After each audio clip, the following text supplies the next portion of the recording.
የእነዚህን ሁለት ክሬተሮችን ኮንቴንታቸውን ላለፉት 2 ዓመታት ቁጭ ብዬ እንደ ቆሎ ተማሪ ስከታተል ቆይቻለሁ።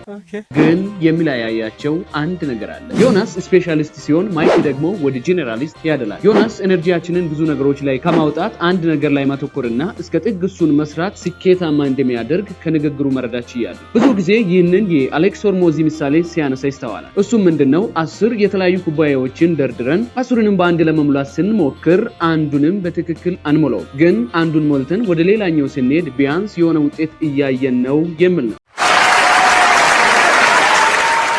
ማይክ ደግሞ በተቃራኒው የተለያዩ ስኪሎች ላይ ከማጆሪቲ ወይም ከአብዛኛው ሰው ሻል ያለ ወይንም ደግሞ አቨሬጅ ከሚባለው ሰው የተሻለ ክህሎትን መያዝ ከማንም በላይ እንደሚያደርጋችሁ ብዙ ጊዜ ይናገራል። ለዚህም ምስክር ራሱን ማቅረብ ይቻላል። ኮንቴንት ክሬተር ነው፣ ፎሬክስ ትሬድ ያደርጋል፣ ዩቲዩብ አውቶሜሽን ይሰራል፣ ቪዲዮ ኤዲተር ነው፣ ግራፊክስ ዲዛይን ችሎታው ነው፣ ፍሪላንስ ያደርጋል። ብቻ ምን አለፋችሁ ማይሰራው ነገር አይኖርም። ማልሰራው ነገር አይኖርም ሆኜ ከመሞት ደሃ ሸጣለው እሳት በሲኦል ላሳኔ ባሪ ውሃ። እናንተስ በየትኛው ሀሳብ ትስማማላችሁ? ሀሳባችሁን ኮሜንት ላይ አስቀምጡልኝ።